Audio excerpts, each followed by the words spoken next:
Hello everyone, नमस्कार। स्वागत है आप सभी का अक्षवाट के यूट्यूब चैनल पर। आज की वीडियो में हम समझेंगे क्या मून के ऊपर लाइफ एग्जिस्ट कर सकती है। क्या हम लोग मून पर रह सकते हैं। हमें पता है कि धरती के ऊपर तो बहुत सारी फैसिलिटीज़ है, यहाँ पानी आसानी से मिल जाता है, एयर है और जो टेम्परेचर है वो भी हमारे अकॉर्डिंग है। तो क्या मून पर भी हम लोग इन सारी चीज़ों को देख पाएंगे और क्या मून पर भी हम लोग रह सकते हैं। तो इन सारे क्वेश्चन को जानेंगे आज की वीडियो में। तो स्टार्ट करते हैं वीडियो को।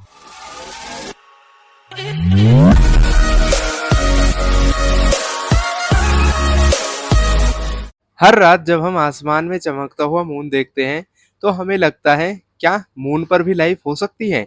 मून पर लाइफ क्यों नहीं है। मून अर्थ का एक इकलौता नेचुरल सैटेलाइट है।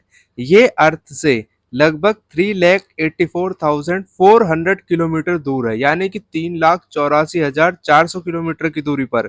इतनी ज़्यादा दूरी पर होने के बावजूद क्या इस पर लाइफ पॉसिबल है।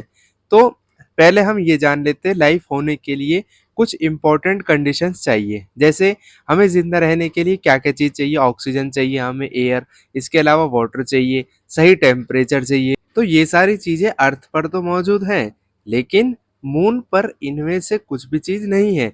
मून पर कोई एटमॉस्फेयर नहीं है। इसका मतलब वहाँ सांस लेने के लिए हवा है ही नहीं। तो अब आप अंदाज़ा लगा सकते हो कि फिर मून पर हम लोग कैसे रहेंगे। अर्थ का एटमॉस्फेयर हमें हार्मफुल रेडिएशन से भी बचाता है और टेम्परेचर को भी सही बनाकर रखता है। ये टेम्परेचर को स्टेबल बनाकर रखता है। इसी करके ही हम लोग यहाँ पर आसानी से रह रहे हैं। लाइफ के लिए पानी बहुत ज़्यादा ज़रूरी है, लेकिन मून पर ना रिवर्स है, ना लेक्स है, ना ओशियंस है। स्क्रीन पर आप देख सकते हो कि जो सूरज से रेडिएशंस आती हैं, तो मून पर तो उनको कवर करने के लिए एटमॉस्फेयर है नहीं, तो मून पर वो रेडिएशन डायरेक्टली जाती है।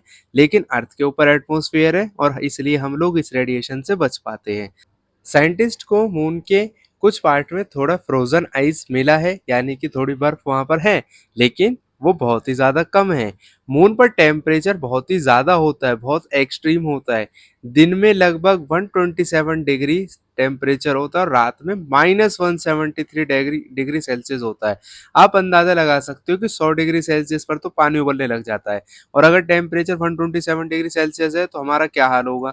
और रात का टेम्परेचर -173 डिग्री सेल्सियस, यानी कि 0 डिग्री सेल्सियस पर तो पानी की बर्फ बन जाती है, तो -173 डिग्री सेल्सियस पर क्या हाल होगा।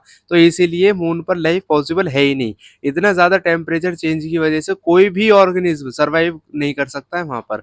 उसके लिए बहुत ही ज़्यादा दिक्कत हो जाएगी। मून पर ना हवा चलती है, ना बारिश होती है और ना ही कोई वेदर सिस्टम है। अर्थ के पास एक स्ट्रॉन्ग मैग्नेटिक फील्ड है जो हमें प्रोटेक्ट करता है। मून के पास ऐसी कोई फील्ड है ही नहीं।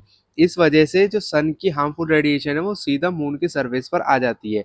मून पर छोटे छोटे मेट्रोइड्स अक्सर गिरते रहते हैं। अर्थ पे आप देख सकते हो कि हमारा एटमॉस्फेयर है जो हमें प्रोटेक्ट करता है बहुत सारी चीज़ों से, लेकिन मून के ऊपर ऐसा कोई एटमॉस्फेयर है ही नहीं। इसलिए जब भी जो स्पेस के अंदर मेट्रोइड्स होते हैं, यानी छोटे छोटे पत्थर होते हैं, वो अक्सर गिरते रहते हैं मून के ऊपर। और वहाँ पर अगर ऐसे पत्थर गिर जाएंगे तो ह्यूमंस का वहाँ रहना बिल्कुल भी सेफ नहीं है। मून की ग्रेविटी अर्थ की ग्रेविटी से सिर्फ 1/6 है, यानी कि यहाँ की ग्रेविटी तो बहुत ज़्यादा है, इसलिए हमें पकड़ कर रखती है। लेकिन मून के ऊपर ग्रेविटी है ही नहीं। इसके अलावा वीक ग्रेविटी की वजह से मून पे थिक एटमॉस्फेयर को होल्ड ही नहीं कर पाएगा कभी भी। मून का सरफेस फाइन डस्ट से कवर्ड है, जिसे लूनर रेगोलिथ कहा जाता है। अब मून पर नेचुरली कोई प्लांट्स या एनिमल्स या माइक्रोब्स नहीं मिलते हैं।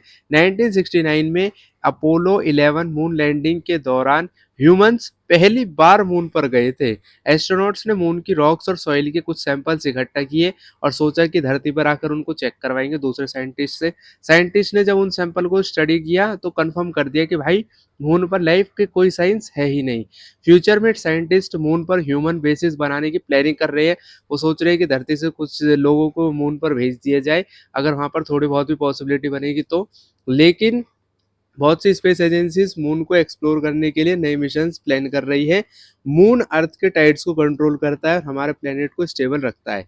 मून पर लाइफ नहीं है, लेकिन फिर भी साइंटिस्ट और एक्सप्लोरर्स को इंस्पायर ही हमेशा करता रहेगा। तो यहाँ पर हमारी ये वाली वीडियो हो जाती है कंप्लीट। आई होप आपको ये मजेदार बातें सुन के बहुत ही ज्यादा अच्छा लगा होगा। अब आप कमेंट सेक्शन में कमेंट करके बताओ क्या आपको मून पर जाना अच्छा लगेगा। तो मिलते हैं अपनी नेक्स्ट वीडियोज में, तब तक के लिए खुश रहे, स्वस्थ रहे, जुड़े रहे अक्षवाट के साथ। जय हिंद, जय भारत।